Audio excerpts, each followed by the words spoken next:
I'm trying to write a screenplay. Shush, here. woman. Hey, Amanda. Fabian.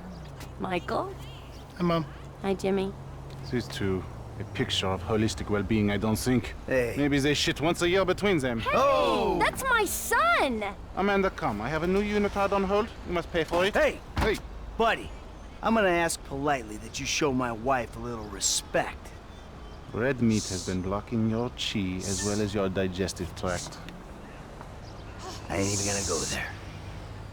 I'm gonna ask you one time, nicely. Michael, just hit him, please. Shush, woman! Anything for you, sweetheart. What are you doing? I had some really good work there, you dick! There's a lot more where that came from, Holmes.